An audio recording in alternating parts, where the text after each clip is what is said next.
Good evening, everybody, and welcome to another episode of Victory Never Sleeps. I am Witan Brandy. I will be your host this evening, and I am joined by Githia Sheila McNallen. Hi, Sheila. How are you? I'm doing great. I thought we'd have more people, but I think you and I can handle this and read lots of great spooky stories. We've Thank you, got some everybody who contributed them. we've got some really good stories. So, everybody, thank you so much for sending those in and sharing all of those things with us. We really, really appreciate it. So, first thing I want to go over tonight is right off the bat, GW Farnsworth donated $25 to VNS and $25 to Folk Services. Thank you so much, sir. Your generosity is appreciated every week. It is through the generosity of members like you that we get to help our folk build our temples, run VNS, the Academy, and all of the other things that we have going on. So thank you very much, sir. That really does make a difference, and you are very much appreciated. Other top of the show things tonight, if you yourself are interested in donating to anything that the AFA is doing, whether it is the Academy or VNS or to any of our HOFs, please visit us at runestone.org/donate. We also have our South African Fund, VNS Academy. We've got all kinds of good things going on. Also check out our folk services as well.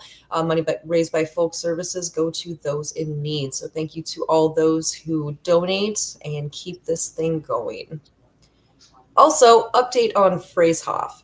So we have already made amazing progress in paying off Phrasehoff. We are at 25.3%, and that shows awesome little graphic on where we're at already. And they did do the math for me because math is not my strong suit. So I am told, and I trust those who tell me, that it would take $125 per member in the AFA to pay off Phrasehoff today. So if you are able and willing to help, please visit our website and donate to the Phrasehoff Fund. Also, I wanted to ask Sheila, how was your holiday at the Hoff? The Hoff looked beautiful. Tell me about it. Yes, well, obviously, Daniel Odom, our folk builder, who always does a Halloween extravaganza, did it again. And we kind of limited it to the front steps, but he had one of those 12-foot skeletons and the whole thing. And we brought in pumpkins for the kids. I've got some here on my own table that were painted by kids. And it was really a fine event. It went over really well. We had a few new people. It was a huge turnout. We actually had 74 people who came out for our Veternider, and that was really exciting. And in doing that, I did 2 bloats. I did one to the Alfar in the morning, and then again into the Desir in the afternoon, late afternoon, early evening, and it was perfect. Worked out really nicely. So So you it's a may not nice know introduction. this. You may not know this, but I heard through the grapevine that it was one of the most powerful blows they have ever seen you do. My goodness. So it I'm sounds like very you touched did by that. a bang-up job, Sheila. So that Yeah. you want to tell us about your bloat? Yes. Well, the morning one was interesting because we do have 3 god poles, and though I kind of want to focus on Frey, for the Alfar bloat, went around and the 3 god poles, we have Thor, Odin, and Freyr, and blessed them, spurged them even, and we did lots of Balder in that one, and was actually in the ritual circle. And then later on, um, we were so busy during the day and there were so many people that normally I pull the ladies aside and we do our practice of our chant that we do, the very famous one that uh, uh, Katie Erickson wrote so many years ago. It's my favorite, all-time favorite. And some of the ladies knew it, but some were absolutely new. So we were in first, and the gentleman came in and we actually did what we've been doing. We had 2 ladies at the entrance of the ritual circle with a bowl of warm water and a towel, and each one said, welcome to your mother's home. And they step into the space, into the ritual circle, and everybody did that. We all walked into our mother's place, and at that point, the energy changed. It did because it was like everybody had something they wanted to say. They wanted to ask one of their mothers, whether it's your mother or an aunt or a grandmother or whatever. We all have those kind of things that are always haunting us a bit because we couldn't do it when they were with us. Well, we can definitely do it at winter nights.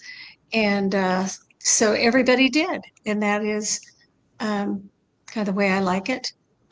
We also, of course, as people were entering, they would say, "Hail so and so, hail Grandma so and so, hail Helen, hail Aunt Mary," that kind of stuff, and to again bring those ladies forth. And I think I did a pretty good job bringing all the holy powers into that circle. And at the very end, we had runes that were blessed with water. And I took some of that Icelandic water and I realized it's bottled, but it comes from Iceland, from the glaciers in Iceland, where so much of our history was written and acted out and lived fully by the people in Iceland. So I use that for water because I think water is very appropriate, especially for the goddess Hmm. and for our DCR mothers. And so the runes were blessed with water and with a bit of mead. And everybody took a rune as they left. And of course, they get all scrambled. And there were patterns that emerged. Some of the ones we had been galdering um, were coming up, and other ones that I never get, that people never get, never came up. It's really interesting. So that's kind of this ooh wow mystery, magical stuff that can happen around us that is so subtle. It doesn't stay, like a story, but it happens all the time. And I think, and Brandy, I know you've had the same thing happen. Just what to say at the right time, and it all fits together like a puzzle. And that's the way this felt. It was really, really a nice float. So I appreciate everybody who was there for it. Yes, it sounds like it was a beautiful event. It really does. The Thank you. Hoff looked beautiful. So Daniel, we appreciate all the work that you do out there. You really make it absolutely gorgeous out there, sir. We also did I use water in my dessert bloat as well. So I typically use water, because of the water of the womb, um, the sweat from your mother when she was raising you and chasing after you as a toddler, the tears that she cried, that's all water. So I always work that into my dessert bloat as well.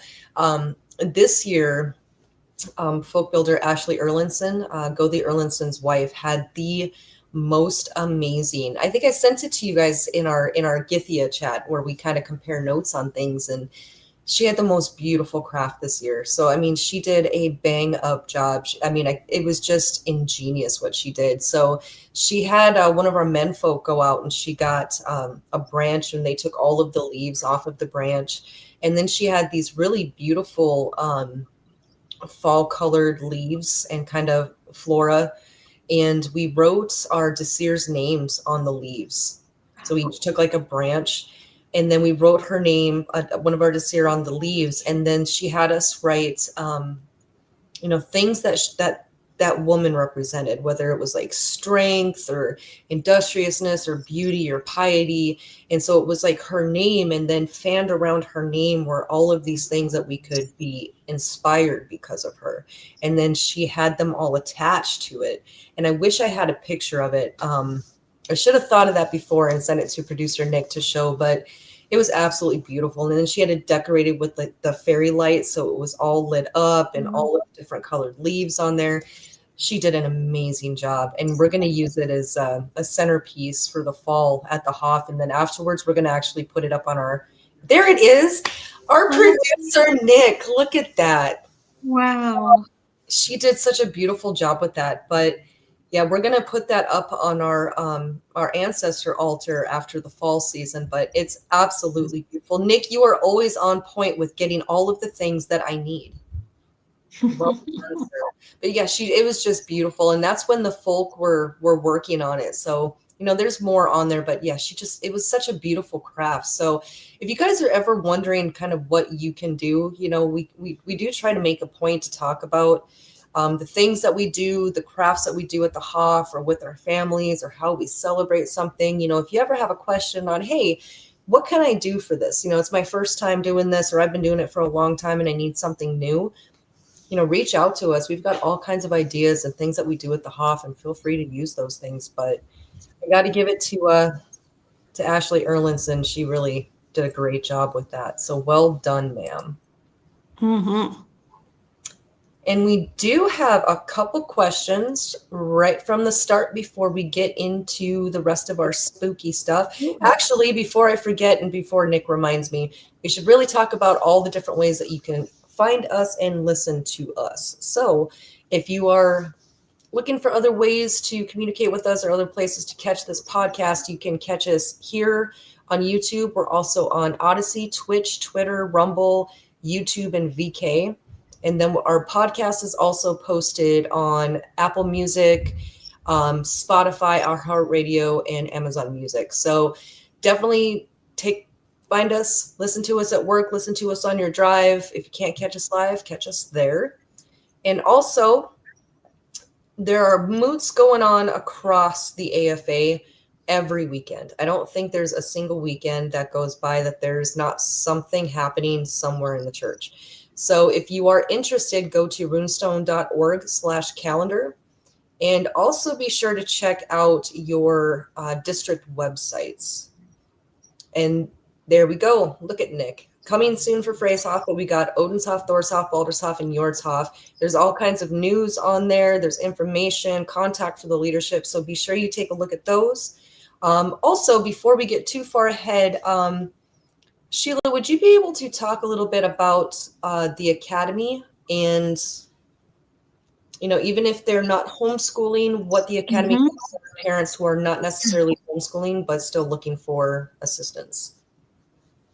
I'd be happy to do that. So we have expanded the program this year. It is now goes from kindergarten through 7th grade.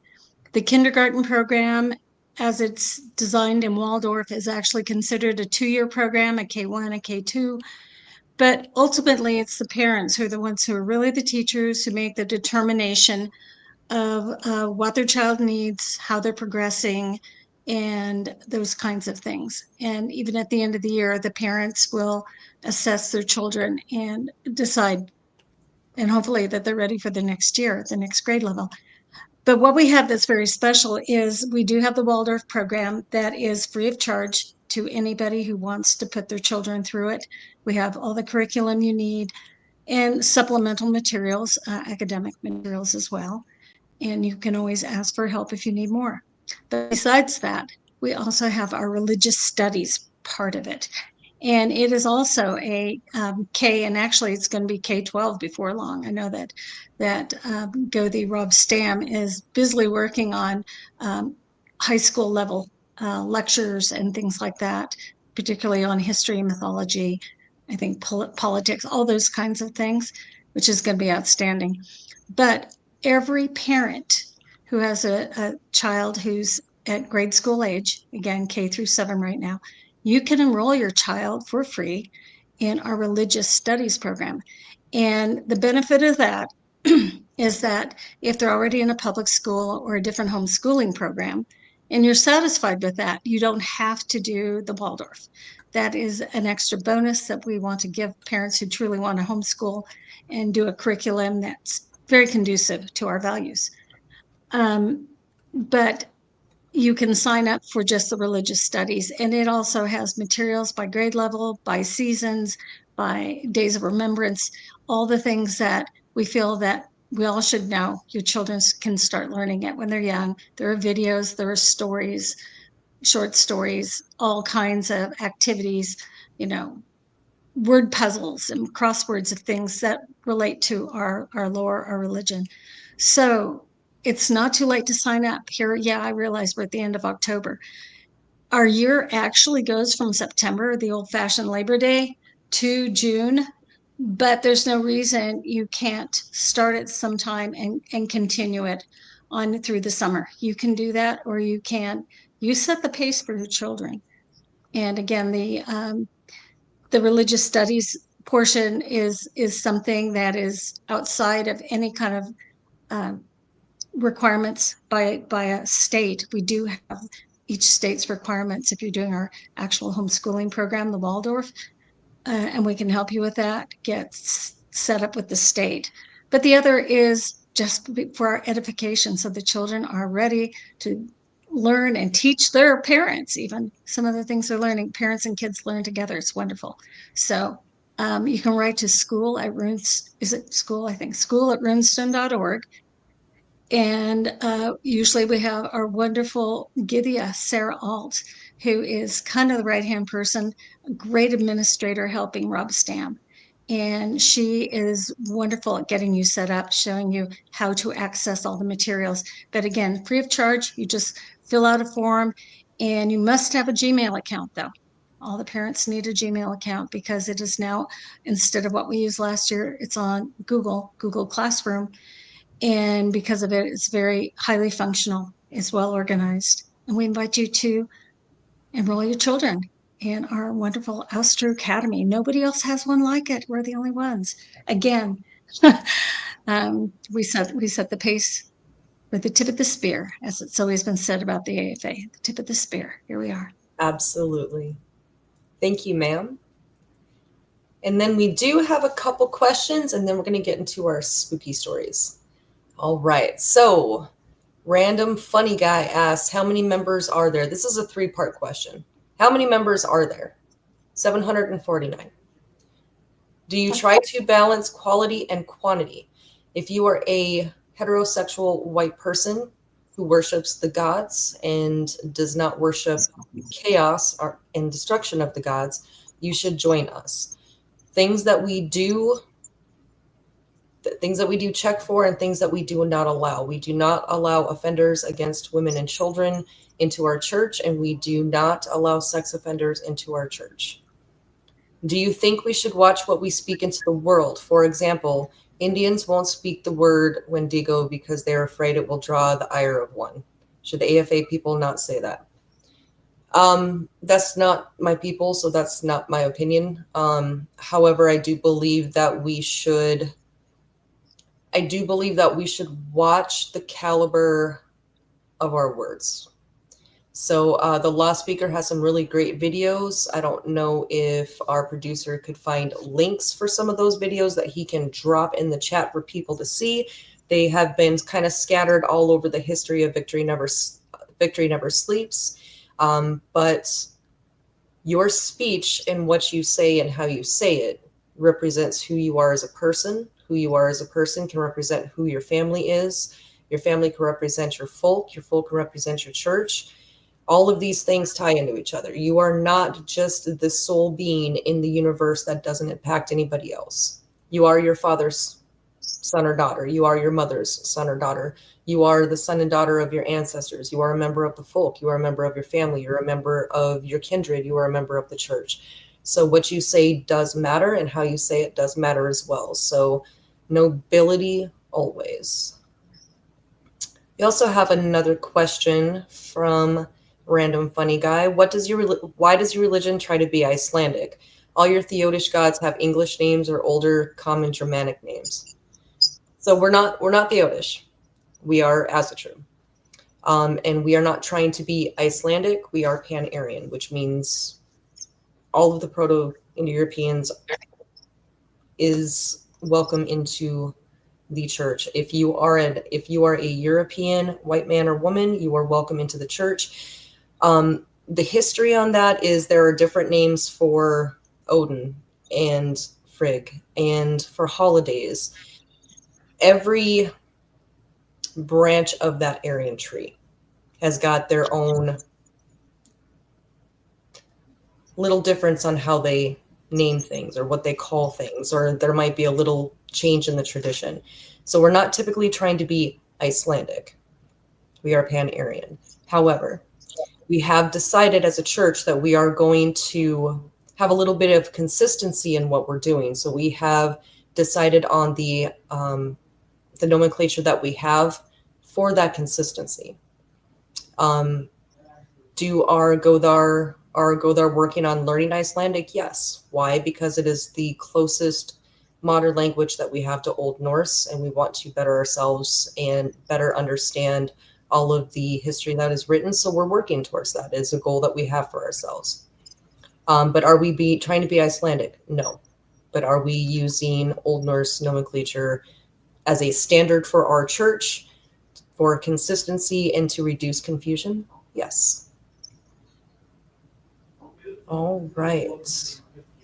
And with that, let's go ahead and get into our spooky stories. So this has been a fun topic. I really like reading all of the submissions and all of the things that you've experiences that the folk have had and things that go bump in the night. So I'm going to start off with reading Bobby's story that he submitted.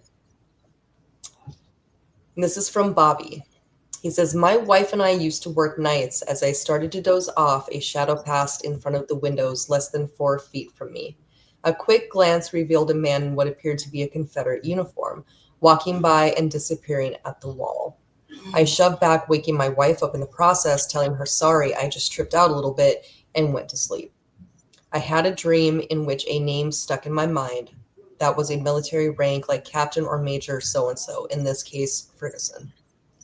There is an old school site near me that has its own cemetery. I did a little bit of research, and it was a military prep school active during war between the states. And whom was a teacher slash administrator? That's right, Major Ferguson. Apparently, an old soldier came by looking for him, or it was him telling me so. That is cool. I think that is cool. And I'd be interested to know, Bobby, did you look to see, if did you find any pictures of him? If you're here in the chat listening, let us know. Like, if we read your story and we have questions and you're here listening, answer those in the chat below. Inquiring minds want to know. I would like to say the idea of cemeteries, especially this time of year. If you go to a family cemetery, a place where you think your family is buried, oftentimes you will wander around and you will find it. I found that over and over. Or if I went as a child, I have no problem finding it again as an adult, 50, 60 years later.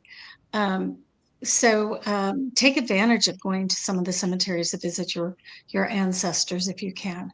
And if there are no ancestors, talk to the ones who are there, who are buried there, who have nobody looking after them anymore. I think that's really kind of a special thing to do. We've done that before. We've had a move that we ended up in the cemetery, and we actually went around to all the graves and kind of spoke to the person there and said, you are remembered this day. So Mm-hmm.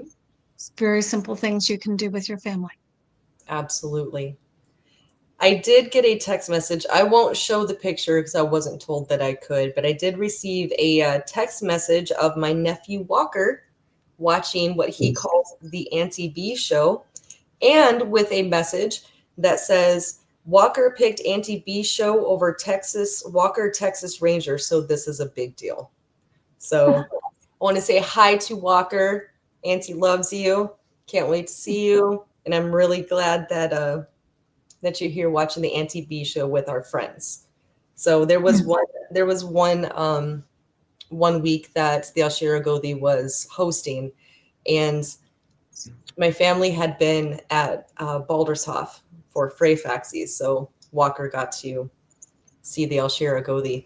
And I think it was a couple weeks after, they were watching the show, and he was yelling at the Alshira Gothi at the TV. He's like, "Hi, friend! Hi, friend!" So it makes a difference when you bring your children to the Hof, and when you bring your children into this community and they meet people and they build attachments with people. It really is important. So hi, Walker. Hope you enjoy the show. But yes, back to cemeteries. I had to put that in here before he goes to bed for the night. So yes, cemeteries. I love going to cemeteries. I will go to a random cemetery and walk, clean up the graves, look at the names, read their names out loud. So if you're somebody who visits and cleans, remember to say their name out loud. Remember to speak their name. especially if it's your family member, especially if you have that connection with them. And some of these people really are forgotten. Their family lines die out and nobody's taking care of the gravestone. Nobody's remembering them, and it's very, very Mhm. sad.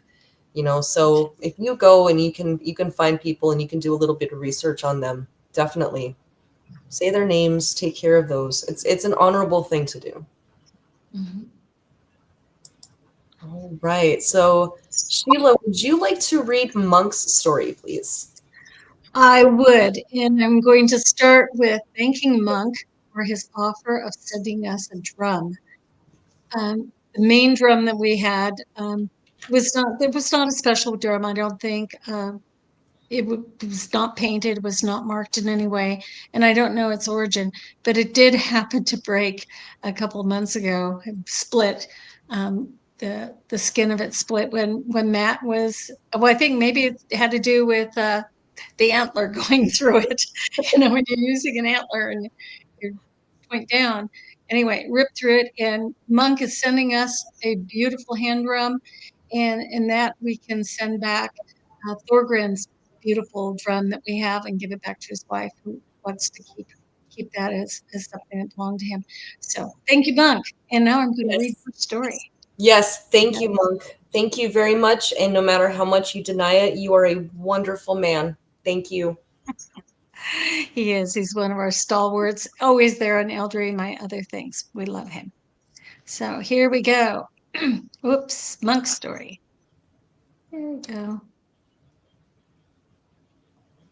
And why is that not working? Oh, there we go. All right. The year was 2018, and it was about November. Farron, who is his wife, was just getting settled in after moving in with me. We were watching movies, and I was making popcorn and getting some chips together. My dogs were acting a little strange this night, and we kept hearing footsteps and other odd noises. Farron had been watching a lot of weird, scary movies and was getting grumpy because I guess what was going to happen next? What was going to happen next? Between telling me to shut up and flirting with me, she asked if I heard someone walking up the stairs. Bubba and Betty, my two dogs at the time, were at the foot of the stairs and staring at the landing, and the hair was up on their backs, so she asked me to go investigate. Weird things happen around me often, so I usually ignore that stuff.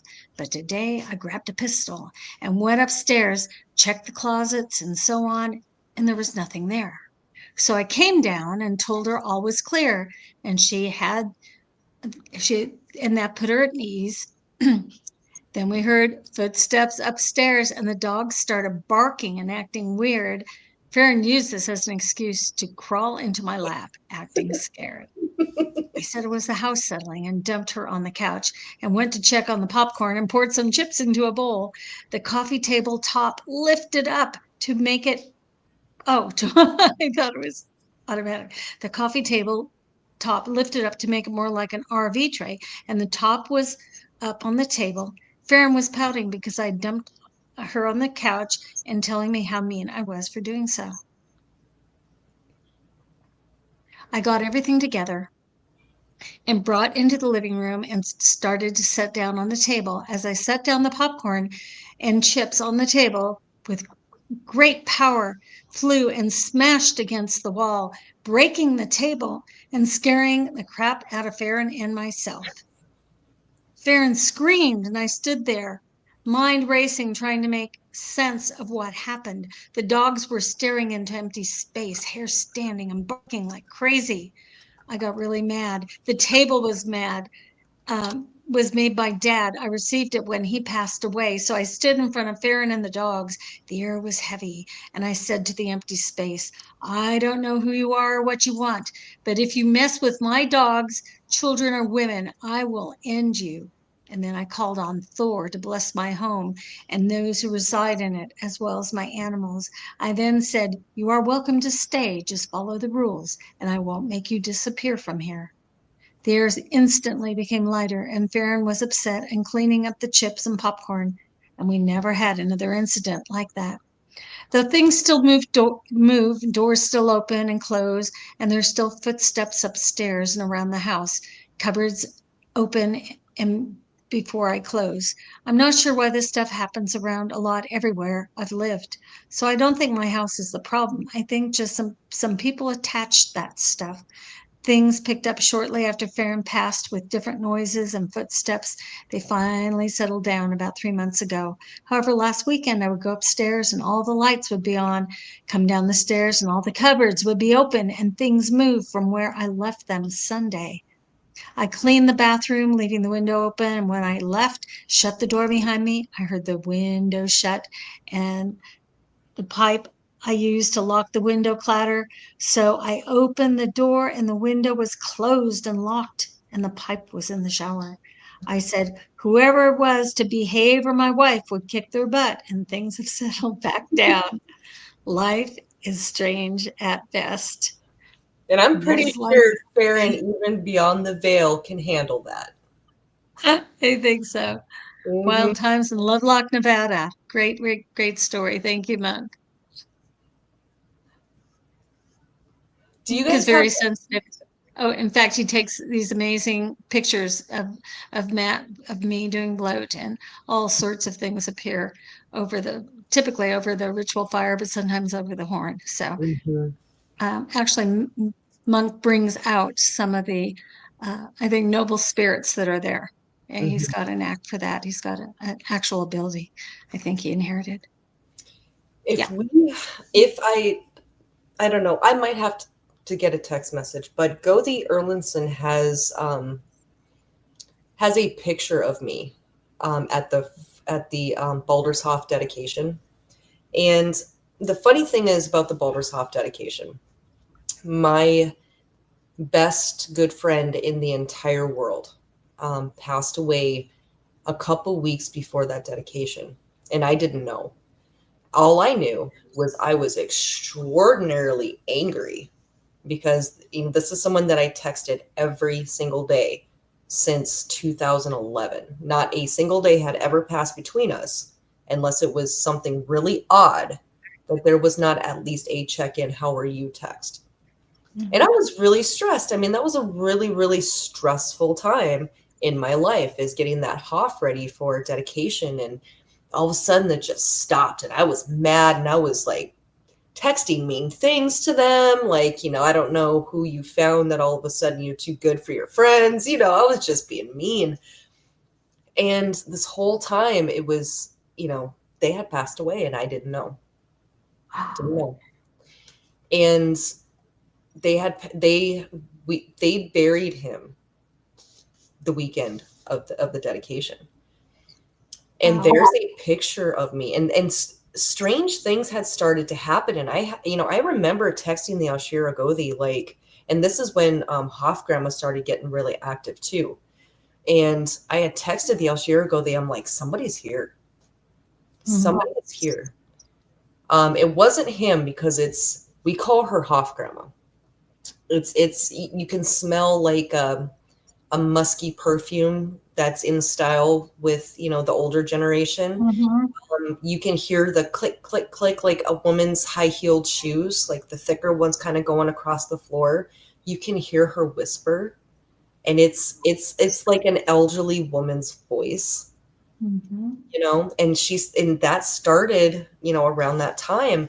um but there's a picture of me standing in the doorway at Baldershoff, and I'm kind of, it's just like a silhouette and everything's lit up behind us, but there's something in the doorway there. And I always say, I'm like, that's gotta be him, because he knew how mad I was. Ah. Because it is just crazy. But different people look at it, and people also see different things. Mhm. Some people think they see like an elderly lady with a dog when they look at it, and it's just really, really neat. So, Monk, I understand, but I'm not the only one that's experienced Hofgrama. Several people have experienced Hofgrama, and it's something that when we go in there, one of the first things I do when I walk in, I'm like, "Hi, Hofgrama, I'm here." You know, um, folk builder, senior folk builder Jason Gallagher has gone in there and he can hear her. He's had windows open and close in the basement when he's there. She's not mean. She has only ever acted up one time with one person where it didn't seem friendly and protective, and that person's no longer in the church. Mm. That person actually said that they were standing in ritual, and they had told me about it later, and I remember doing bloat and wondering if they were okay because they kept hitting the back of their head, like touching their head, and apparently he said somebody was like putting their hands on his head during bloat.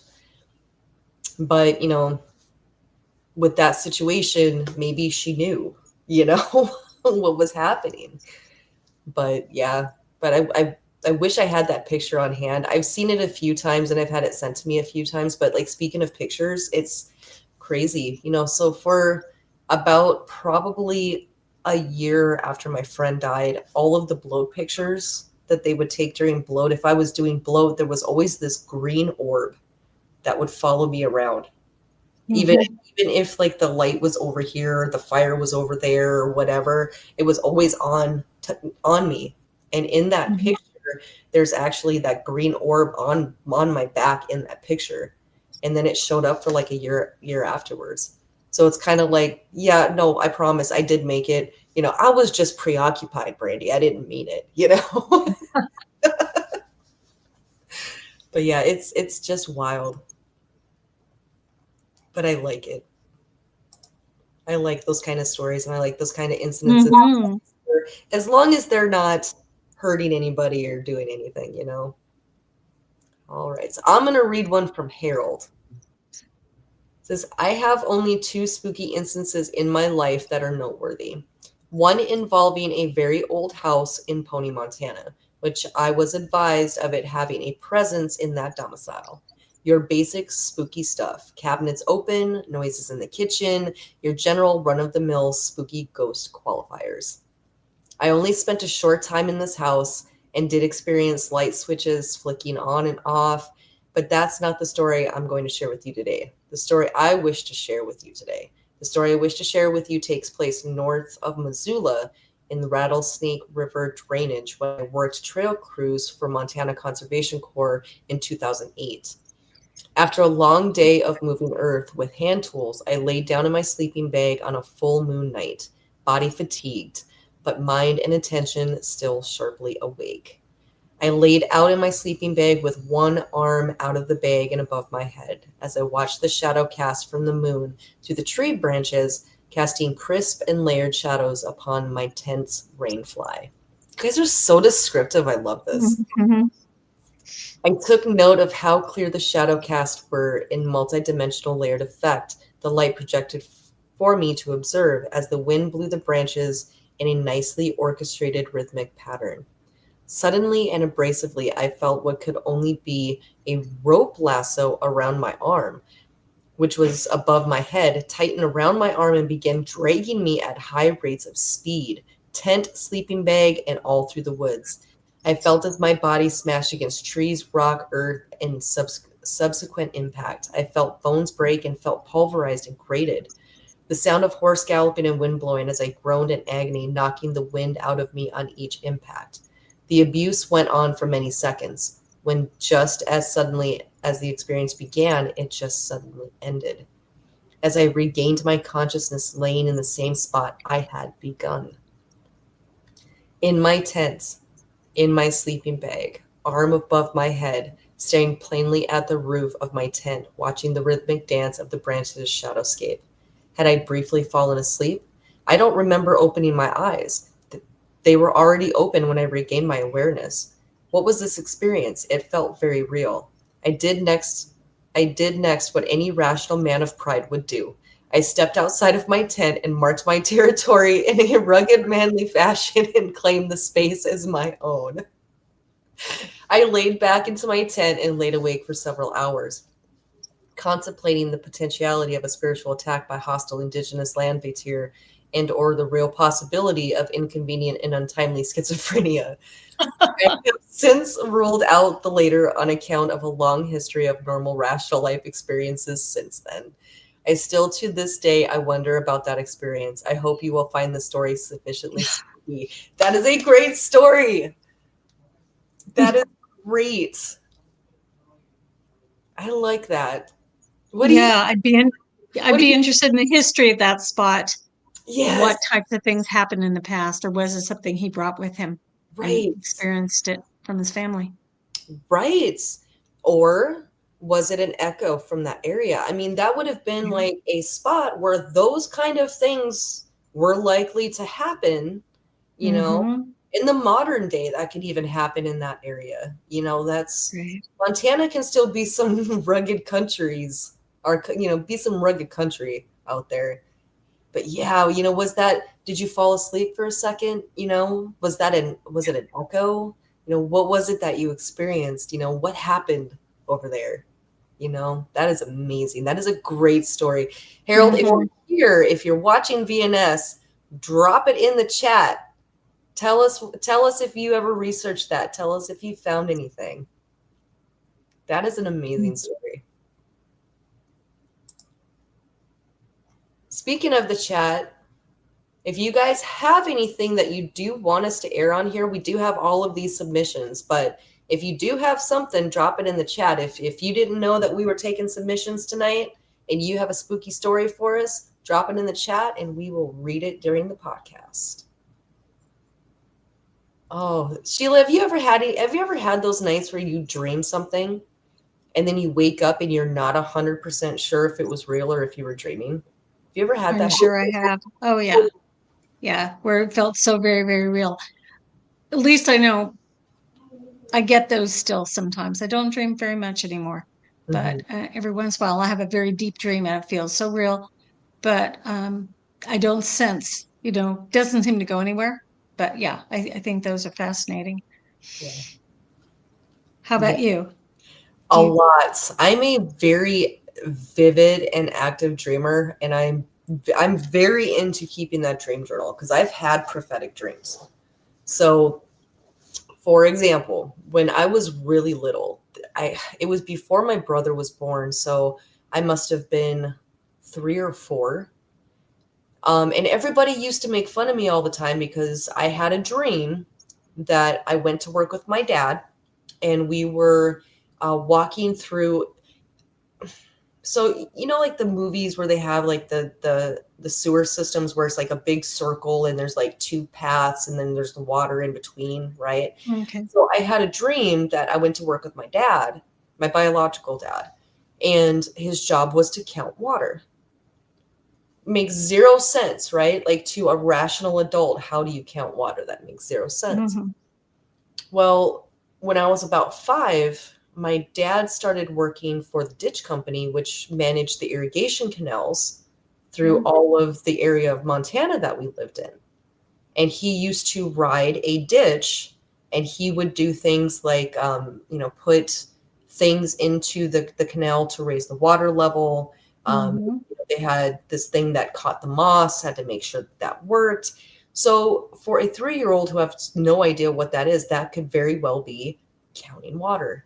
It's just, in my little brain, Of that's course. how it manifested, right? And they were like, yeah, you said your dad counted water. Well, he really kind of did. Well, water levels, that's counting, Yeah, that's counting as he was water. keeping track, or Yeah. flows going out into ditches. And Yeah. yeah, very The perceptive. the craziest one I had was when I was little. And when I was really, really young, and I even remember being young enough that when my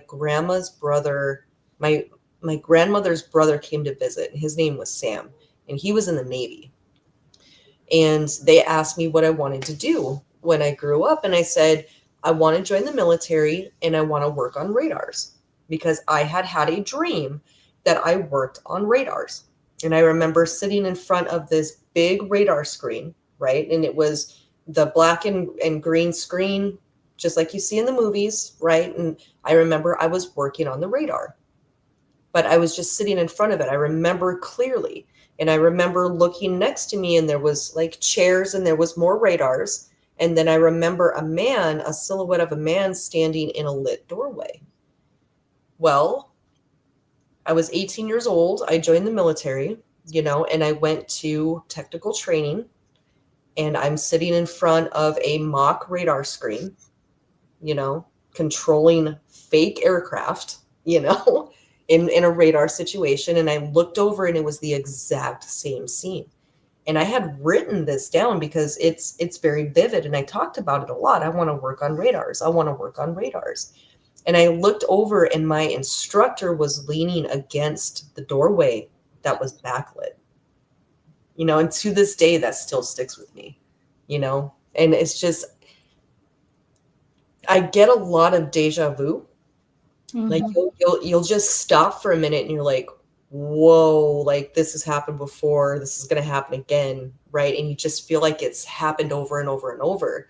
And I think that a lot of that stuff, if I go back in my dream journals, I'll see it.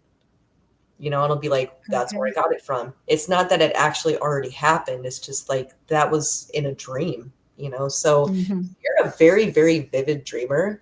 If you wake up in the morning and you remember those dreams, take a minute and write them down, because you just never know. Like, Right. you never know. Am I going to say that I prophesize through dreams? No, because I'm kind of like Nostradamus. I don't know till it already happens, and I have to go back and go, oh, wait, there it is. So, I mean, if we went off of my dream prophecies, my cat's going to fly tomorrow. I mean, I'm going to have a Porsche, Mm. you know? Yeah. All right. So let's see what we got in the comments. You guys are quiet tonight. Mm-hmm. Make some comments on these spooky stories. I do see them talking a little bit in the chat, though. That's cool. Yeah, it looks like we might have some more spooky stories coming. All right, and it looks like we do have another donation tonight from Gilbert. Thank you, Gilbert. Mm-hmm. He donated $150 to beautify Thorshoff. Thank you, sir. Oh, Appreciate that so much. Gilbert, you are amazing. Gilbert is on a lot of our VNS pregame calls. So if you do not know what the VNS pregame call is, I'm going to educate you real quick, okay? So the VNS pregame calls, we all get together about 7 o'clock and we just kind of hang out, get to know one another, talk about how our week was.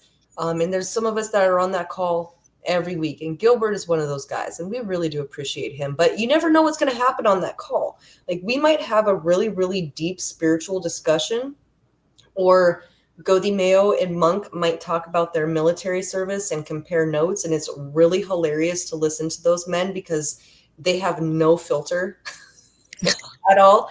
If you ever see Godi Mayo in person, ask him about painting rocks. Ask him about painting those rocks. I promise you won't forget it. Or we might talk about, why ham is the superior Thanksgiving food over turkey. You know, you just never know. It's just a great way to get to know your folks. So if you But are only interested, if it's your strawberry glazed ham. That stuff's awesome. yes, my strawberry glazed ham is most definitely the superior Thanksgiving food. And for those of you who are interested, I am bringing that strawberry glazed ham to Feast of the Einherjar at Baldershof in November. So I only make it once a year. It is a once a year make. So you got to come get it.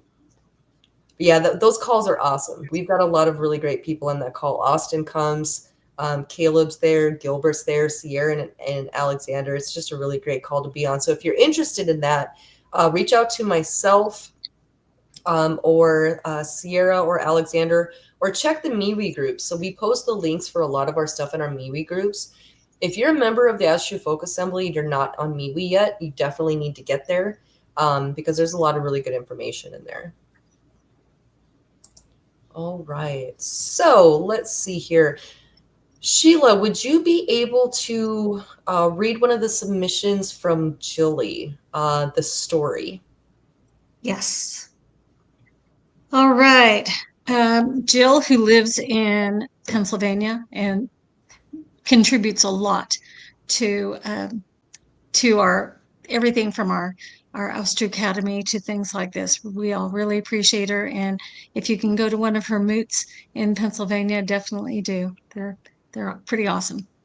This is what she wrote for us. My daughter spoke of a prophecy to a friend of mine in 2015 when we lived in Florida. We were swimming in my backyard when Autumn said to my friend Timbra, "Bye, Robin. Say hi to mommy." Timbra looked at me incredulously and asked me, "How did your daughter know my mom's name? Her name is Robin." I'm going to read that again. "Bye, Robin. Say hi to mommy." Okay. "How did your daughter know my mom's name? Her name is Robin." Timbra never spoke of her mother in the presence of Autumn or me, so I didn't know her mom's name or her backstory. Timbra told me that she hadn't spoken with her estranged mother in a decade or more. A big reason is that she was serving a prison sentence in Utah for manslaughter for killing a man in self-defense. Timbra said that Autumn saying this must mean, "I better call my mom." After she called her behind prison walls, she learned that her mother was terminally ill with cancer. She died a few days later. Because of Autumn's weird message to her, it gave Timbra the opportunity to say goodbye to her mom. I didn't know about Alcitur in 2015, but thinking back a decade later, I believe Autumn was communicating with the philia component of her soul, someone who accompanies, a protective guardian that watches over a person or family. Githia Anna told me that kids don't know that they aren't supposed to say out loud what they see beyond the veil, in this case, nearly behind the veil. In this winter night season where we honor our ancestral mothers, I thought it was appropriate to recount the story of Timbra's ancestral mother. I mentioned to Githia Sheila if Autumn and Timbra swimming in water helped facilitate the prophecy. The real-life prophecy has inspired me to write a musical titled Autumn's Robin. I'm halfway finished. It will be a pre-Viking, pre-Christian backdrop rather than modern-day Florida. I'm basing the musical on the ninefold Aryan soul, most heavily on Philia, Minnie, and Haminga. Regrettably, I have lost touch with Timbra after 3 attempts to contact her. She seemed a little distant with me after this prophecy, like she seemed freaked out or something. Had I known about the Alcitur's soul back then, I could have explained it. Now my hope is that she watches my musical, Autumn's Robin. Wow. Thank you so much, Jill. Yeah, and then she did submit a couple poems on there as well. I'm going to read one of them. I'm going to read the Autumn's Voice by the Filkia. Mm-hmm. In the golden haze of Nordic day, a toddler turned to softly say, "Bye, Robin, say hi to your mother." Then wandered off so calm, so free. No one taught her, no one knew. The name she spoke had slipped from view. A mother locked behind cold stone, a daughter far afraid, alone. But Autumn's voice, like wind through trees, spoke what no one else could see. A whisper passed through soul and bone, "See her now before she's gone." A visit made, a prison wall, a mother weeps to hear it all. No time to heal, no long goodbyes, but still she heard her daughter's cries. For Autumn's voice, so small, so true, carried what the spirits knew, a thread between the dying light and love not lost to time or night. Some say it's fate, some say it's chance, but I have seen the shadow dance. A soul was near, a veil was thin, and something sacred spoke within. Autumn's voice, not hers alone, a spirit walked her gently home, and in her words, a door unclosed, a mother held a heart that knows. Jilly, that is beautiful. Mm-hmm. Sheila, could you read the one from Jilly? It's the poem called River Prophecy by Minnie. Yes, of course, it's right here. It's tied into kind of the previous poem as well. What did she say? How does she know? That name's been buried under decades of silence. Actually, I'm going to start again because it's called River Prophecy by Minnie. Bye, Robin. Say hi to mommy. What did she say? How does she know?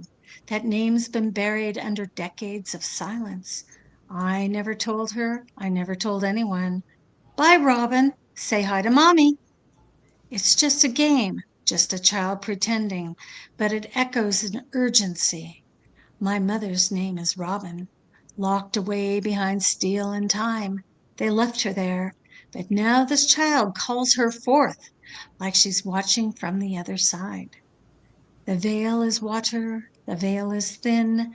What's said in innocence carries within. Soul remembers, the soul still sees what the mind forgets and the flesh disbelieves. Bye, Robin. Say hi to mommy. I must see her before it's too late, before the veil seals tight. Wow. Beautiful. That's, Just isn't so that powerful. wonderful? What? Yes. Yeah. Almost brings So tears. I agree with Githya Anna. Kids don't know that that's not supposed to happen, right? So Sheila, you were a school teacher for a really, really long time, right? You work with Mm-hmm. older Yes. children. Did you ever witness that with the kids, or did they ever say things that were kind of odd, and then afterwards you're like, oh, I get it? Do you ever remember anything like that happening? I really don't. I wish I did, but I don't recall that happening. But I mean, that was a long time ago, too. It's Mm-hmm. been many years since I've been in the classroom. Would probably have been with probably the kindergartners, because I Mm-hmm. did that for about 10, 12 years. But I'm not surprised. Actually, I have my daughter when she was 4 years old. We were living in the Coast Range of California, and I wrote a lot of poetry when I was in high school. I've got my poems memorized. I haven't done it since, but they were really fantastic poems. But my daughter did a picture, and it was like, because we were not far from the beach. We were in the Coast Range near the town of Cloverdale, for anybody who knows. And she put a seashell over the ocean to see the drifted sand. She told me that, and I wrote it down. That was her poem that went with her picture. Seashell over the ocean to see the drifted sand. It just seemed to kind of all fit in something. And I think for a 4 year old, that's has who knows the meaning, but something kind of came to her to write like that, to think like that. So Yeah. Poetry poetry to me is sort of magic in its own way. You know what I mean? Like, I write terrible poetry. I just want to put that out here. Your Witten writes a lot of poetry and it's all awful. But it's a form of expressing yourself, and it's a form of devotion when it's done for an ancestor, or when it's done for a purpose, or when it's done in worship. Poetry is absolutely amazing, and I'm a huge fan of poetry. So one of my favorite poems that we had, like, this set of encyclopedias. You know how they go around and they always say the parents this. Okay, back up. For those of you who don't know, I'm older than Google. I'm older than the interwebs. I remember when that was a thing. Like, I remember 8 tracks. So we didn't have all of this knowledge at our fingertips. So for you youngins, there's these things called encyclopedias, right? Where you can look up all of the information, which is now all outdated, granted. But we had encyclopedias, and my stepdad and my mom bought them for me, and I read through those encyclopedias. Like, if I ever seem like I'm an insufferable know-it-all, but my facts are wrong, it's because I read encyclopedias. Okay, I'm outdated. But they also came with these books, and they came with, like, medical books for children, and there was one that was a whole poetry book, and I found my very favorite poem in that book, and I memorized it when I was a kid. And it was my first introduction to the poet Thomas More, and it's the harp that once through Terrace halls. And I used to walk around singing that like it was a song, you know. yeah. Just but it's kids do that, like nursery rhymes, right? Oh They're yeah. poems that kind of have this Mm-hmm. horrible meaning, but kids pick up on words, like even older kids, like song lyrics. my brain is so full of useless song lyrics from the 90s. You know, it's hard to push more information in here because I can like seriously sing any song from back then because you remember the rhythm of it, you remember the words, you remember the cadence, you remember the meaning, you know. So I feel like poetry has a lot of power, you know. Yep. Yeah. Well, could I step in and tell you about a poem I wrote when I was 17? And I was in my senior year of high school. I had a really cool teacher who was fairly young. I think it was his first teaching job, but he taught us poetry. And so I learned about sonnets and things like that. But this is one that I wrote about my parents. Now, to give you a little background, my dad died very suddenly in his sleep when I was just turned 5. And in fact, it's the anniversary of that is coming right up, as my sister told me yesterday. And my mom very soon developed cancer, and she died when I was 12. And so I wrote basically a poem to my parents. Now, the imagery in this, I am a person who loves fantasy. I love fairy tales. I love nursery rhymes. And so in this, you have a lot of imagery that comes from those things. The words, though, paper floors. There's going to be paper floors. When we built our house, there was, they had like newsprint on the floor so we wouldn't scrape the floor. So we were back and forth. We were skating, my brother, my sister, and I, doing that. Headstone, because it's really good for kind of Halloween anyway, this time of year, winter nights. The headstone was my pillow. You know, I go to bed, there's my headstone, but who knows what was in my closet, right? I always thought there was stuff in my closet, and I'd have to get out all my stuffed animals and put them in my bed so they weren't harmed. So, anyway, it goes like this. A child sliding over paper floors was I, unconscious green, this see through world. I rode on shoulders to my nightly grave, and sometimes hid beneath my headstone from the spooks. When I awoke to Jack Frost's fast escape, I thought, where's sleep, winkin', blinkin', and nod? Does Mr. Sandman chase them in a boat? And do they hide behind the man in the moon? They told me Daddy fell asleep forever, and now he sails with fisher boys above. So go. Something like an ocean of air returned, tossing a babe from tops of trees to earth. The fisher boys returned. Bon voyage, maman. So, That's beautiful. yeah, thank you. Yeah, it's kind of my tribute to my parents who, you know, I still try to attach to. I still try to talk to them. Absolutely. And yeah. Thank you, ma'am. That is really lovely. We appreciate that. Oh, we've got more coming in, Sheila. Wow. All right. I do have one more that I need to read from Bobby. Let me find it here. I got a little out of order when we read Jilly's stuff. Okay. So this one is from Bobby. It says, when my mother-in-law was in the hospital, my wife and I stayed at her bedside for some time along with my father-in-law. Getting a chance to go to their house and clean up, my wife ventured inside. No one was there, just us. As my wife took care of her business, I stayed outside and asked of the land whites and house whites to look over the place while no one was there. When my wife was done, she came out and asked what I was looking for in the house. I told her I had been outside the whole time. Looking wide-eyed, she said she heard footsteps go from one side of the house to the other. We figured out it happened when I was talking with the whites. That is awesome. Yes, that is cool.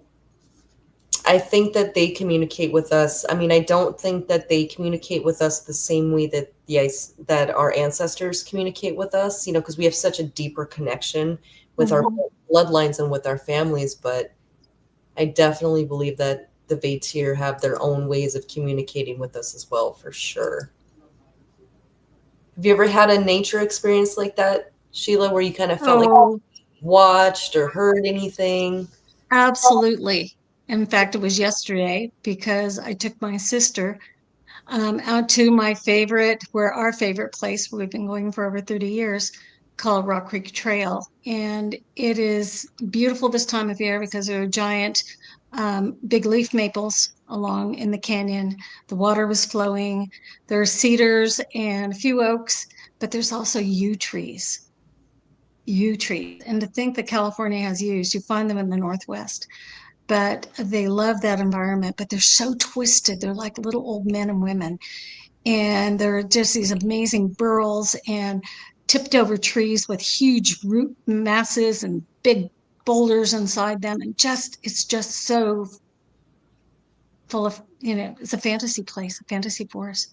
So my sister got to do that yesterday for the first time, and I think she was really amazed. It's not something you want to rush through. You take your time on that walk because there's always something to see. Mhm. And there weren't many animals. We did hear one raven and a woodpecker. Mhm. But if anybody comes to California and you want to take that walk, I will take you up there. Steve and I, like I said, we've probably been there, I won't say 100 times, but we've been there probably at least 50 or 60 times and all times of year. And it's just a very magical place. I mean, I know the fairies are there. I just know that's just where they have to live, around the roots of those trees. Mhm. So I've had strange things happen with wildlife, right? So my grandpa that was killed in '97, he was very fond of robins, very very fond of robins, and we used to sit out in the garden. The man had a huge garden. Like when you looked at his backyard, an entire half of the backyard was his garden. And the other half was like this lush, beautiful grass that you could literally walk barefoot on, and it was like carpet. I mean, the man had a green thumb, like nobody's business. He can make anything grow, but he loved robins, and he used to get his grandkids. He had this little BB gun pistol, like CO2 powered BB gun pistol, and Mhm. he would put us on post sitting next to him, and we would just be shooting cans. But our real job was to shoot any bird that got into his garden. That was our job. We were like guarding the garden, but we had one rule: we could not shoot the robins. The robins could come and take whatever they want out of that garden. They would raid the strawberry patch, and we were never allowed to shoot them. Any other bird, we shot them with the BB gun. He Hmm. loved them. So for many, many years, and to this day still, my family is just bombarded with robins. There was one year I walked in my backyard, like I had to take a video of it and send it to my mom because there must have been 25 robins in the backyard. My mom has had robins, like she'll be cussing up a storm and rant and raving, and she was doing that one day at work, and in her line of work, I don't blame her, and she was just mad and fit to be tied about something, and this robin came down and just started swooping her. She's like, "Okay, dad, I get it, I'll get myself under control." But yeah, Hmm. we always associate him with robins, and just seeing one is nostalgic, but when you see 25 of them at one time, or you have one come at you, or you have one that is just there every day, it may not necessarily be them, but it may be something designed to make you talk to them, to remember them. Hmm. Hmm. All right, I think we do have more submissions here. A whole lot. We do. I think you'd start after Gilbert's donation and There we go. It's a good thing you're here, Nicholas. All right, so the next one is Primal Might Kindred had a submission on there. Let me take a look here. Sheila, would you like to read that one? I'm trying to find out where it is. What time is Um, the going to yeah, get posted? 8:47. Oh, what time? in the 6:47? chat. Yep, it's in the chat, in our chat. Yeah, I'm seeing that 6:47. Okay. Yep, yep. I don't see Um, on my side. Y'all are lucky. Yeah, it's Primal Might Kindred. It's right under Gilbert's donation. I'm not seeing that. Gilbert's donation. I think it's back because he was writing a lot of stuff. Mm-hmm. Primal. Yeah. Storm. Nick's got it posted in Okay. the private chat too. Okay. Did you send it to me, Nick? Nope, it won't be in your email. But if you go to back to StreamYard, it's in the private chat. Yeah. He's got all these sections. I'm not Yeah. sure where it starts. Yeah, if you just go to the first time you should see Brandy talked in the chat. It's a couple posts down from that. Primal Mike Kindred. Oh, yeah. Okay. The one that starts my daughter? My Mm-hmm. best Things, friend. gravesites? Okay. I'd say my best Okay. friend. My best friend. I'm sorry. He's okay. Oh, there it is. Got it. Got it. Got it. Okay. My best friend died when I was 16, and a couple of days after his death, I woke up. I remember looking down the hall and hearing my mom and aunt getting ready for work. They were in the kitchen, and I could hear them talking. I looked at the foot of my bed, and there was my friend standing there. I remember it took my breath away in fear, and I could just say, "What's up, bud?" And he shrugged. I then told him, "You know, they took Anna, a friend of ours who had run away from a bad home life." He nodded his head, and I looked down, and when I looked back up, he was gone. Every detail is still extremely vivid in my mind, even 30 years later. Okay. The experiences are crazy, maybe wonder if it was a dream or real, but everything was so vivid. My brother seen him in his room one day as well. So I think that did that one. Okay. Then I think we've got, if we keep scrolling down, he talks about his daughter as well. Okay. When my daughter was really young, she had two spirits in her room at her father's house. George was mean to her and scared her, but the shadow would scare George away and dance with her. Wow.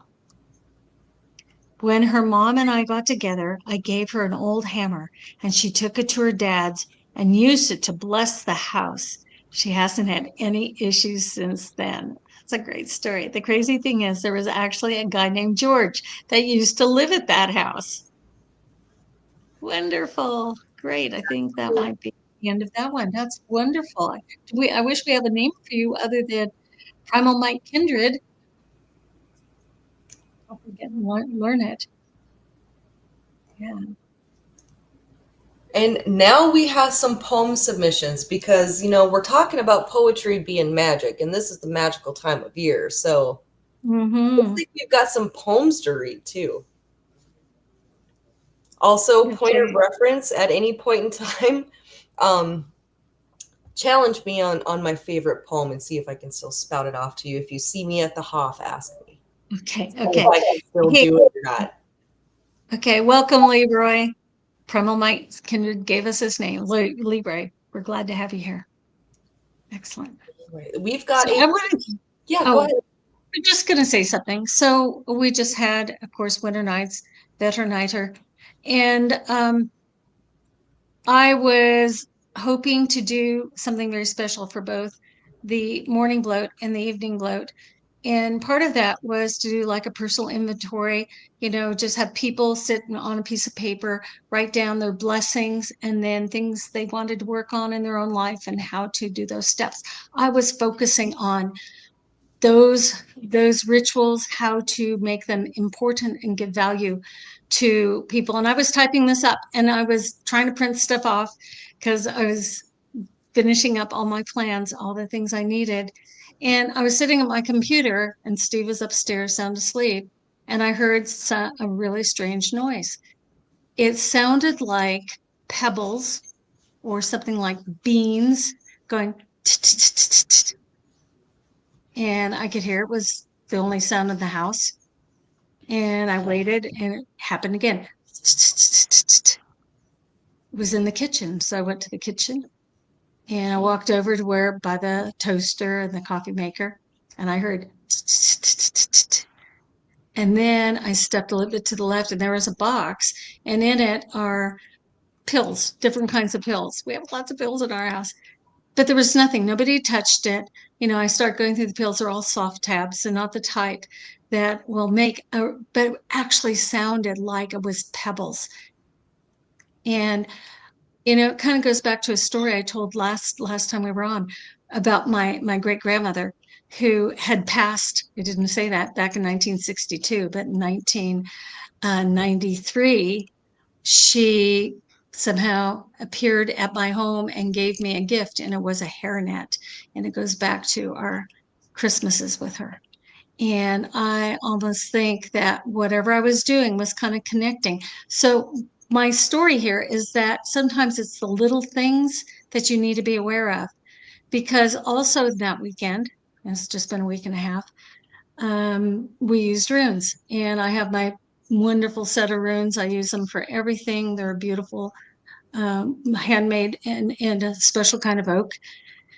And I had scooped up all the runes as I left the Hoff the other day. They had been in a bowl, and put them into the bag, brought the bag home, put it over on my ancestors' table. The next morning, Steve and I are on the sofa, and right in front of us, we have a coffee table with glass top, and there was a rune. And I said, Steve, did you put this here? And he said, no, I didn't do that. And I said, well, I didn't do it either. The rune was I was or E was. The U rune, the one that goes, it goes that way. And very, very powerful. In fact, I think we had done that rune at the ritual. And I had also taken that rune as my own rune at the very last rune that was drawn after the DC bloat. So, went back with the rest of them, but don't ask me how it got from in the bag right in front of me on, I think it was Monday morning. So, but it's little things. It's just, there are the magnificent things, the ghosts that walk through your house or whatever. And there's those little subtle things that you could easily miss. So I call them anomalies. Be aware of anomalies, everybody. And as you become more aware of them, you're going to feel more connections and make interpretations that are meaningful for you. And that's what I did. That's how I kind of tied it back to ancestors trying to help me along, getting ready for bloat. And with that, don't ask me why I went, I haven't figured that one out yet. But still, it happened, and I heard it happen. It was almost right before me. So there's my story. Maybe something just to get your attention. Maybe so. Yeah, and just let me know. Yes, this is, well, I felt that had I not been doing that particular task, it wouldn't have happened. It was, yes, it was all part of the whole package of getting ready to do two blotar the next day, and really wanting to make them very distinct, because one was for fathers, one was for mothers. And I did. And I think I'm not one to do bloats to the gods. I always do the goddesses, right? And we ladies do. But I did, and I did it to the fathers, and it felt so natural to me because I was thinking about all of our fathers, all those men who sacrificed so much, who taught us, who cared for us, all those things. And it was so easy to do that bloat. It just kind of flowed and came out of me, and I think it was a good one. I really liked it.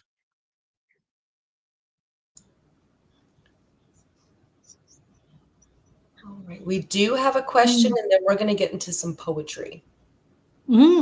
Question is, what is the official as a true position on luck levels of black cats? Unless the Alshira they corrects me in the chat, there isn't one. We love them. We love them. I have the biggest, most beautiful black cat that is old and decrepit and does not know that she is a little heavier than she should be, right? Oh, yes. So she loves to go outside. She does. And again, she doesn't realize she's old, and she doesn't realize that she's obese. And I let her outside one day, and I was sitting outside just hanging out, and she was sitting there, and the squirrels in our area have like turf wars, like they fight each other, and it's like block wars with squirrels. So the squirrel comes into the yard and my cat just automatically goes into predator mode, you know. Keep in mind she's old and obese. And she takes after this squirrel, and the squirrel runs up this tree, and then my cat takes a flying leap. She jumps about 4 inches and she latches onto the tree and like she's gonna climb the tree, and then she realized she's old and obese. And she just looked at me and hung there for a minute, and she looked at me like in sheer terror, and then she just fell backward off the tree. Oh, wow. Oh, She's hilarious. yes. What about you, We have Sheila? our own we have our own black cat. She weighs about 21 pounds. She's Mhm. enormous. And we love her, and she talks to us, especially in the morning and at night. And she, will respond to us with a little sing-song meow. Mhm. And it's very sweet. She loves to roll on her back and get her tummy rubbed and her tail pulled. Mhm. And she just kind of came to us. We already had two cats. We took her from a friend who was very, very ill, and we just love that cat. So anyway, think about Freya's cats. Of course, no matter what size those cats are, of Mhm. course we love cats, whatever color. Mhm. I love my cat. So another funny story about my obese black cat, right? She's on a diet, and the diet is not working because she will play anybody that walks into my house. She gets a small handful of food in the morning. She gets a small handful of food in the evening, right? Mm-hmm. And I always tell everybody if they come to my house, I have people that like stay with me when there's events and stuff like that, and I always tell them, I don't care how much she cries, how much she begs, she's been fed. Leave her alone. Do not give her more food, right? And she will just play the I'm famished and mom forgot about me and I'm so abused and neglected. She plays this to the point where she lays on the floor all stretched out in her big fat glory, and she paws at her bowl and she flips it and flips it and flips it like she is just completely malnourished. Like she'll flip it over and she just goes, "Mow." Like so dramatic. But we have to tell people, don't let her fool you. She's not starving. I promise. Oh yeah. Lana says, my fat pug is the same, always hungry. Oh. All right, now we got some poems that we are going to read. So Nick submitted a poem, and I'm going to read that for us. Okay. And it's called Grandma's Rocking Chair. There's a room of pink and lace where ponies play and smiles on her face. A young girl sits with dolls in hand, dreaming of being in a fairyland. In this quiet room where moonlight glows, a gentle shadow comes and goes. She lingers near with watchful eyes, a granny's ghost, time made wise. She watched her grandgirl with ribboned hair, chasing butterflies through summer air. Through scraped up knees and bedtime prayers, her love was always waiting there. She saw her bloom in braided grace, a vibrant young woman, bright of face. She watched her walk to take his hand, a steady man, so strong, so grand. Through candlelit nights and lullabies, she saw new babes born of twinkling eyes. The same warm spark she once had known, a piece of her in flesh and bone. The years like rivers moved along, great-grandchildren grew with voices strong, and still she stayed, a quiet light, a loving soul in fading night. Children's laughter warmed the quiet air, where little feet danced everywhere. Through passing years and morns love held true, but over time silvered hair the children knew. Now in her chair she softly sways. Now she's a grandma in her twilight days. Her children grown, their laughter near. She keeps the watch her own held dear. As the rocking chair grew still, the hearth was warm, the house was chill. The old one smiled, her breath was gone, but death was just the breaking dawn. She turned her head, no longer frail, to see her granny, though thin and pale, no longer ghost, but seen whole and true, with arms outstretched like dew and eyes like dew. Smiles and hugs to women where time is none. both old, both young, both newly spun. A family returned, that quiet presence now known, grandmother, granddaughter, a new role now shown. Wow. That's beautiful, Nora. Beautiful, Thank Nick. you. Yeah. Sheila, do you see the private chat where Monk's poem is in there? Otherwise, I can read it too. Yeah, I'm not sure. I can read that one. I got it right here. Okay. So Monk submitted one as well. It says, sadness sings the mind, madness sows the soul. Cold stone forges the heart, the pain consumes it all. Dry tears fall before blind eyes. Broken body is a prison born. No one, no escape while sanity stands. May the lady come for me. To end the pain the world sings for me, broken heart and in mind. May she someday set me free. You see my eternal love, so I can hold her one more time. No rest for the wicked, no peace for the mad unknown veteran. Oh, Monk. Someday, someday she will, sir. Right. I think those are all of our submissions. But there was a question I did want to ask you, Sheila. And it was Mm-hmm. about, like, the children with not knowing that these things shouldn't be real, right? So if we have parents and their children are, telling them things, what is the best way that you think, as a parent, having been a teacher working with young children, um, how do you recommend that parents handle that? Okay. Kind of start your question again is about About, like, what the is, kids, yeah, when kids tell us, oh, I saw this, or oh, I oh, dreamt this, what is the best well, way to handle that, do you think, in your opinion? I just think parents need to stop and pause and wonder if perhaps the kids are telling the truth, at least the way they see it, especially in a home that is an ouster home where we do believe in the other powers beyond us, the holy powers, and connection with the Asir and our gods. I mean, our gods, of course, our ancestors, and even the place where we live. We just, it all comes together. And children are, thank goodness, are perceptive to those kinds of things. I heard something interesting today and had to do with um, the idea of telling children the truth. And I forget what the topic was, but the lady said, we tell them the pretend stories. We tell them about Santa Claus. We tell them about uh, the Tooth Fairy, and make them seem real to the kids. And that's lying to them because they need to understand that those things don't happen.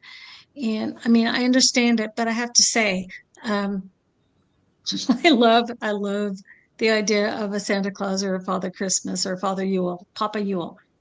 Um, when I had kindergartners, they would be interviewed by typically a kid 5th to 8th grade who would come and help them find out what they want for what would they like for from Santa Claus or whatever. And then the kid would write a letter back to them as an elf, and all the elves were like strawberry bunny elf or candy cane elf and those kinds of things. And I would roll them up scroll wise, and they would suddenly appear with little ice chips all over them, having been delivered that like day before they took off. And that's the kind of a teacher I was. Mhm. um, I love using my imagination. That's kind of the way I've always been. And I'm not very grounded in a lot of ways, but I don't know if it did harm. I don't think my own kids, we played up all that kind of mythology, that kind of storytelling, and I don't think it harmed them at all. Mhm. I think it's a very sweet part of childhood is, and then of course they understand that it adds magic to the season to be able to do that with little kids. The Mhm. expectations get so much more exciting. However, as people approach Yule, one thing that, and we will probably be talking about, but Witten's Spawn Harrell does for his children is that they have I think, multiple nights where they receive gifts, and at least maybe one night where it's from the ancestors. And a certain ancestor will bring them the socks, will bring them the hat, and it's somebody that they know. And I think that's a lovely idea because it might be an ancestor the child has never heard of. And so, in a way, we're doing that same kind of embellishment and making up fantasy. But in that way, then the child can learn about that ancestor. Who was the person? When did they live? What it was like back then when that person lived, and who was their family? All those kinds of things. And I think we all, if we have children, need to do something like that at least once during Yule, is to make sure that the children receive special gifts. Could be a book, it could be some writing paper, um, slippers, anything. But it comes from a specific, signed by a specific ancestor, with great love from your great Aunt Mabel, kind of thing. So I think that is a great idea. We do, we do the 12 days of Yule at my house too, and the kids have always gotten their presents are spread out between the first day and the last day of Yule. We don't have just one big day where we open them all. And it's just kind of like, we never did the gift from the ancestors, but I wish I had, because that is brilliant. That is great. My kids are 18 and 19 now, and they still leave their shoes out to get their gold coins from Krampus.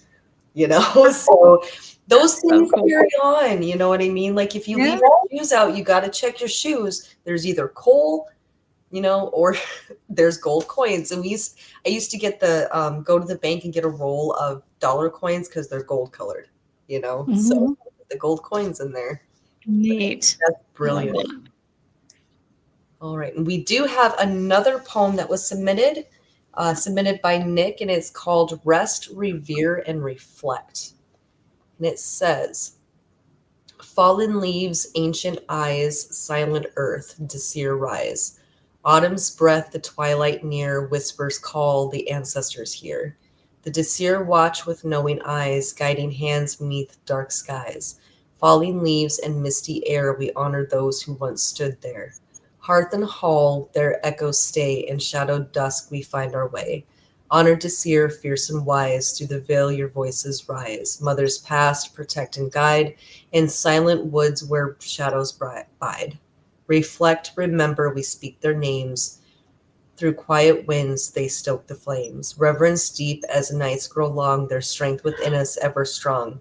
Winter nights, a time to see the woven thread of ancestry. That's beautiful, Nick. It is gorgeous. Yeah. Those are long poems that he writes. He does. He's just a great writer. And he does them every month. He does. The runestone, yes. Mm-hmm. You guys got to see the. So if you are interested in like Nick's poetry, Eric also writes really beautiful poetry, but there's a poetry corner, I believe, in the runestone. Nick, producer Nick, can you pop on real quick? Tell us about that poetry corner and tell us how to submit to the runestone if you are a member of the True Folk Assembly and you have poetry or things of that nature that you would like to submit. As the editor of the runestone, sir, please pop in and let our folk know. Yeah. On the regular, it seems to just be the East Coast that writes the poetry. So the Thorshoff runestone for like 2 years now has had a poetry section where myself, Eric, Chris, and occasionally Aiden have submitted poetry. Now that we have it split between Thorshoff and Frazehoff, there's technically 2 poetry corners now. And the other districts could all have a poetry corner if people would submit poetry. And like this month, for instance, we had Miss Jilly submitted one of the poems that we read tonight. So it will be in the runestone coming up. And yeah, I've had one in it. Well, once this next 2 runestones come out to finish the year, it'll be for a solid 2 years straight. Wow. And if you want to, members can submit poetry or articles or artwork. Anything you want, really. If it would be relevant to our folk, or interesting to our folk, recipes, craft projects. If you're a small business owner or an entrepreneur and you've got something that might be relevant to our folk, we can advertise that. Anything like that, you can send to press@runestone.org. For most any of it, I'll probably run it by the Gothar, make sure it's good to go. But assuming it is, yep, just send whatever you want through, and we will chat about it. Again, that is press@runestone.org, or just send it to myself, or get you Sarah, one of the Gothar. We'll get it to the right place. We can all get it to the right place. And if you are interested in reading the past poems that are in the Runestone, on runestone.org in the library, you will see all of the past issues of the Runestone, all the way back to the very first Runestone. We were able to track that down after years and years. And Sheila knows how long I was looking for the original Yes, Runestone. I do. Years and years and years, and they finally showed up. So yeah, we may still have more. And there's more. Plus, there were other things that were being published too. We had Bear Claw and True Update, and lots of other things that were pretty equivalent to those. And we also have what was Wolf Age. I have a whole file folder of those, and those were really popular. Those were great. Men love those. Yeah. Anyway, I'll get those to us into the library as well. Thank you, ma'am. Appreciate that. Yeah, and I gotta give credit to Chris Savage on that one, man. I was at the point where I'm like, I'm never gonna see Runestone issue 1, volume 1, issue 1. Like, I know it exists and I know it's there, and I can't get my hands on it. Oh, we tried for years.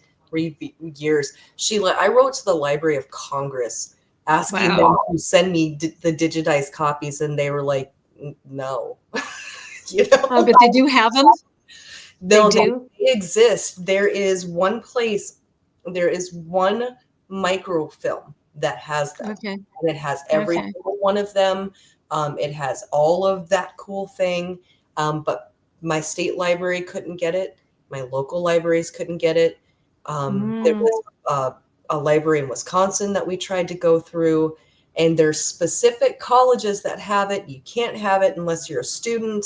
It was a lot, but you know what? It is finally up. We finally got it. Chris Savage, you are a hero, sir, for getting all of that information for us. So he is the unsung hero of finding the lost Runestones. Well, I'm going to go read that issue tomorrow, because I don't think I've seen that one. I knew the other ones, but not that one. Wonderful. Well, all right. I think that is all that we've got for tonight, and we have another drawing for everybody who submitted something tonight. You guys are going to get, you know what? You're going to be surprised. Let's just do that. So, Nick, can we get that spinner up, please? Oh, look at that. Oh, that's so cute.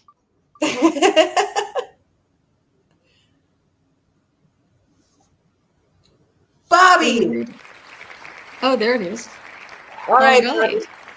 So what I need you to do, Bobby, is I need you to email me, or actually, Nick, forward me that email. But Bobby, I need your address so I can get you something sent over. We know who Bobby is. We got his address. Okay, so Nick, tell me which Bobby it is. Texas. I didn't see the email. It's the Bobby. You know who Bobby is. Texas. Our Bobby. We all know Bobby. Everybody knows Bobby. So, all right, Bobby, something's coming to you from us for being a good sport and submitting all of the submissions that you did tonight. And we do appreciate everybody commenting, liking, subscribing. Share this with your friends, share it with your family, share it with your coworkers. If they are white heterosexual folk who believe in the gods, send them our way. Folk, come home. I hope you guys have a beautiful night. Thank you for joining us. And remember, victory never sleeps. Have a good night, everybody. Good night.